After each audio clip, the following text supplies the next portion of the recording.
So when we talk about a statement performance, we talk about Liverpool versus Bournemouth. Yes, I know, everyone, when they're thinking about a statement performance, we are looking at Arsenal playing against Crystal Palace and what they did, beating them by 5-0, which was very, very impressive. The way they played was out of this world, but when we talk about a statement performance, how about it when you play against the second most informed team in the Premier League next to you and you beat them by 4-0 without even your strongest squad?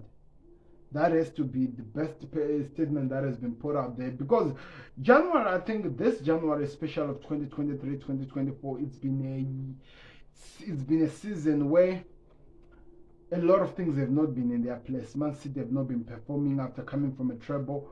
So many clubs have been going down. Their forms have been actually going down rather than going up. Arsenal, from what they did last season, they're going down. Liverpool, from what they did last season, they're going up. So there is a confusion in the atmosphere when you think of, let me call it, in the ecosystem of football. So when you are playing and your team is depleted the way you are, and you put on such a performance, that is to be called as one of the best. Because I actually had this.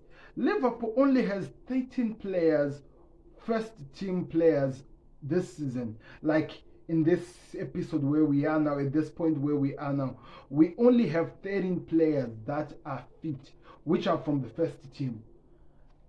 It's crazy. And we are talking about it this after watching a game, and we could be saying Curtis Jones is out injured as well. So we have so many less players and we are still performing to this level. We are still putting out some of the best performance I've seen for a while. That is to mean something. This is why when people talk about the difference between Pep Guardiola and Jurgen Klopp, Pep Guardiola, whenever he has so many players injured, you can see the difference in this Man City squad. But with Liverpool, with so many players out, they are still putting some of a hell of performance. We're still performing like we are really up there, and it's really, really crazy. And I had a stat that was crazy, that this season Liverpool have only used 23 players in all competition in terms of rotation.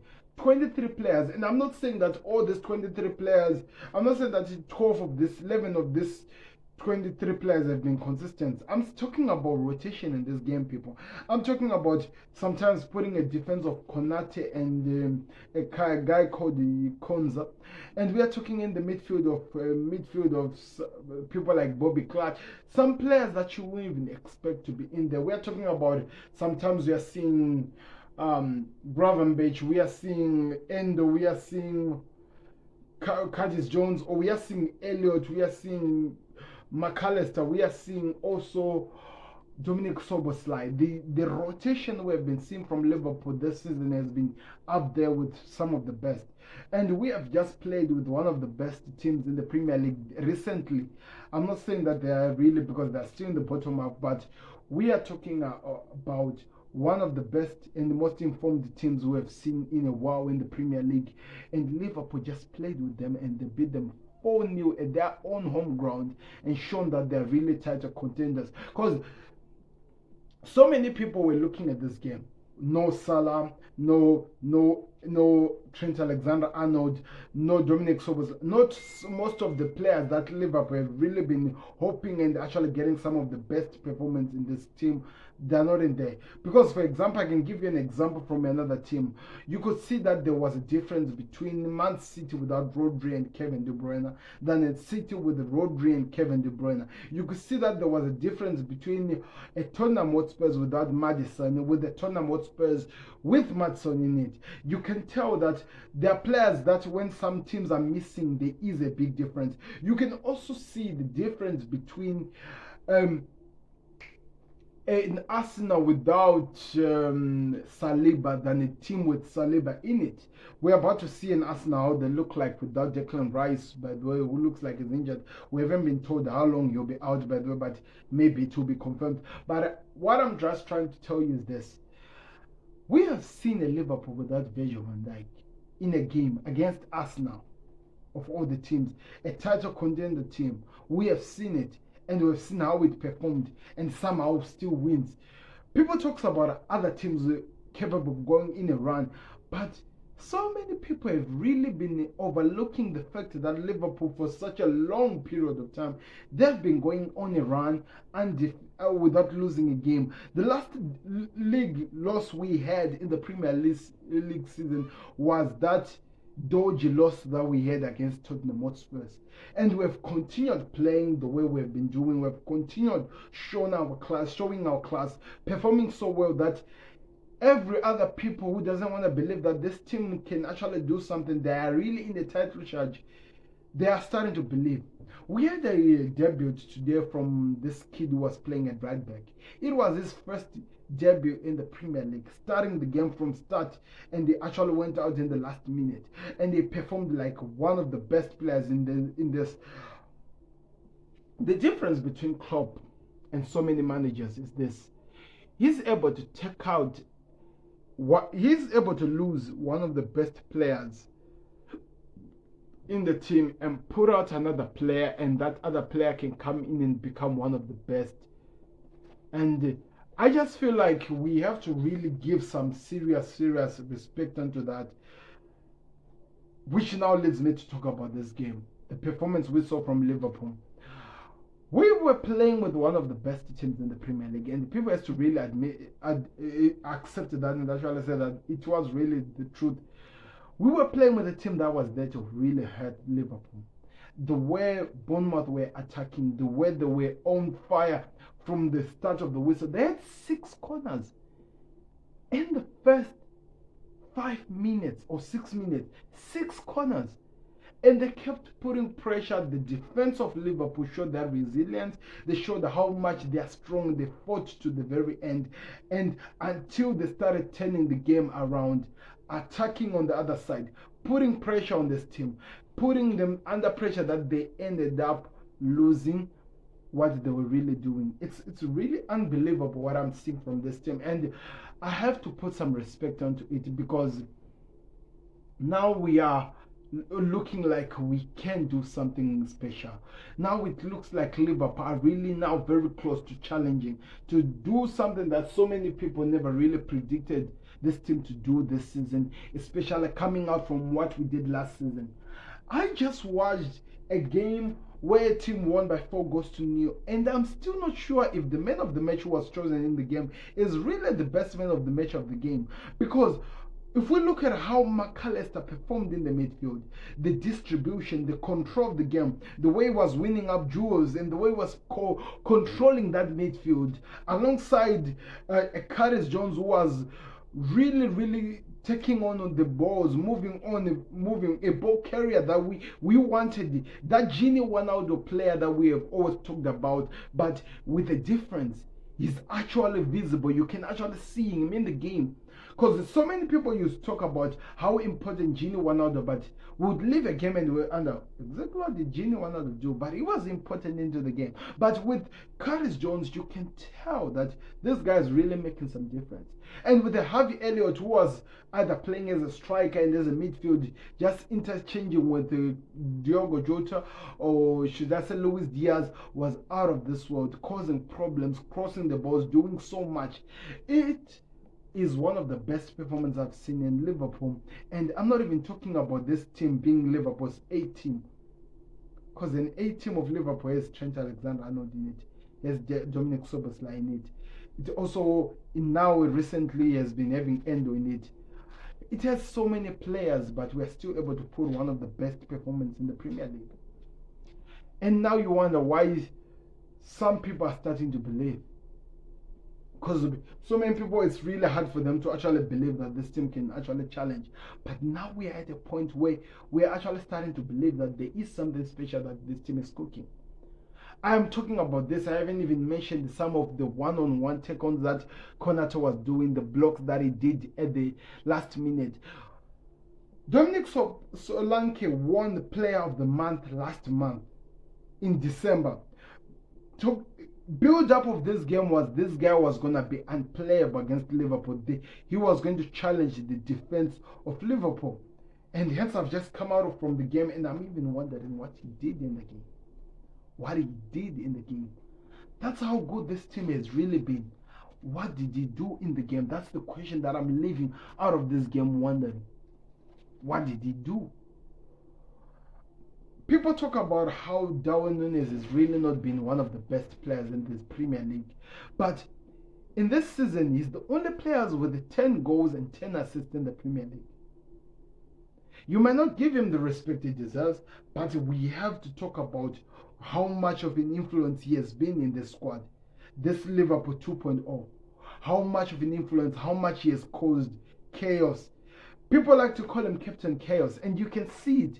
The defense cannot copy with him. And one thing that he did this game than what he has been doing was he's actually turning converting those chances into goals. He had the 3 shots on target. 2 of them were goals. That is to shake some people. We have been talking about this front 3 not really firing what we really expect them to do, but they're now scoring goals. They are scoring goals, and you can see the difference in it. And I can't wait to see how far this Liverpool squad can actually go.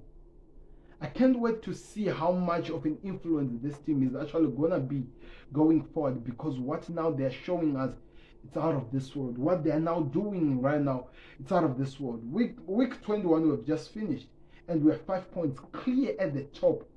With a team that is so depleted, we are 5 points clear at the top.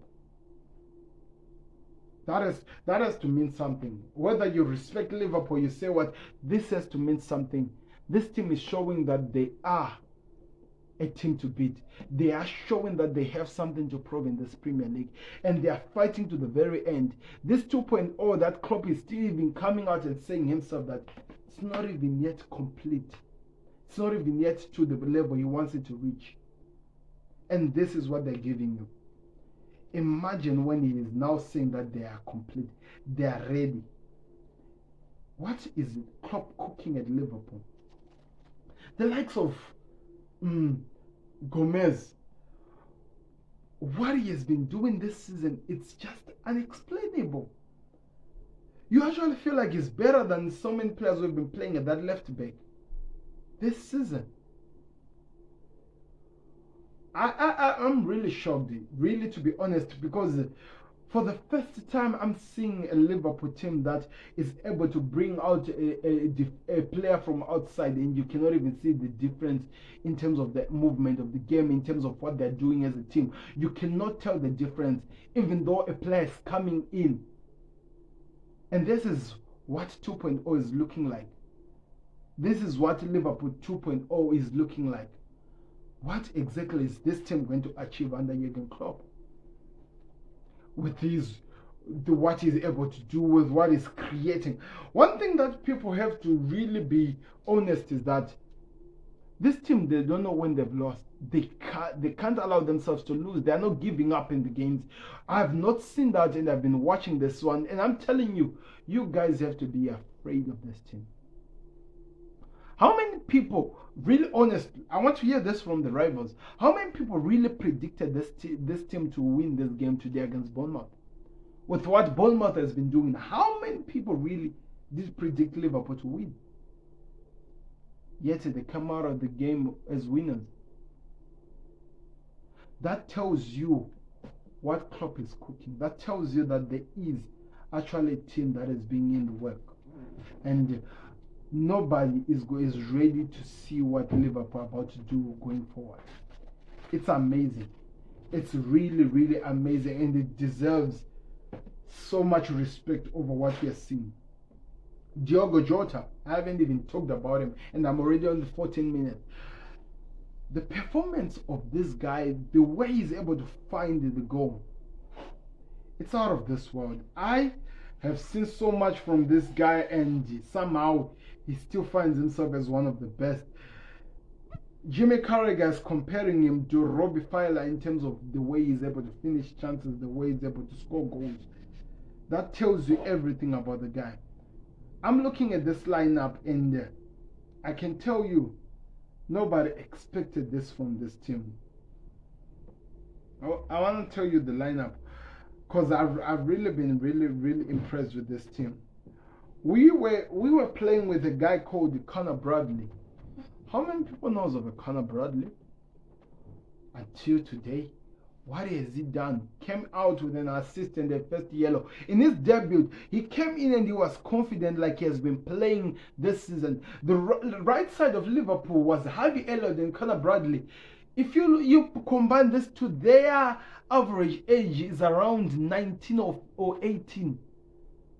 It's crazy. In fact, I think it's 19.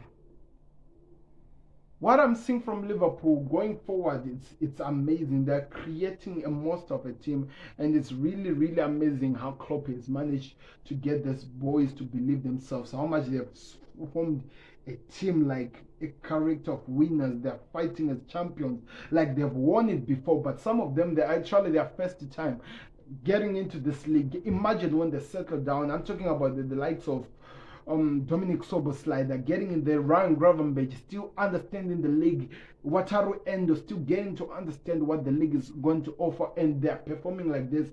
Jeremy Konza came in as a youngster coming from the academy, and look what he's doing, settling into the league, and they're controlling the games. It's out of this world. I haven't seen Thiago Alcantara this whole season. I haven't even seen the kid we were talking about last season in this game, Steven Ibasitic. That tells you that we're creating a monster of a team. And I'm really excited over where this project, this 2.0 is going. And I'm hoping that Klopp signs the new contract and is able to take this team way, way further than where it is right now. We are still competing in all four competition. We are still there in the Carabao Cup. We are still there in the... We are about to go to the finals of the Carabao Cup maybe after this week. We are still there as well in the FA Cup. We are there in the Europa League. We are still there in the Premier League, on top of the league. Exactly. What exactly are we going to achieve at the end of the season? Can somebody predict that for me? This has been Sam People. This has been the Football Connect. I will do a full analysis of Liverpool's performance versus Bournemouth tomorrow as I combine it with the other games that which we have played this week. I hope you are having an amazing time. Let me know your thoughts in the comment section. What are you expecting from Liverpool 2.0? Exactly where is their limit? How far can they go? Because what I'm seeing right now, it's really, really scary. Thank you very much for watching. I've been your host, Sam. We are out. Click that like button, and this has been the Football Connect, where football connects emotions. So we are out. Peace.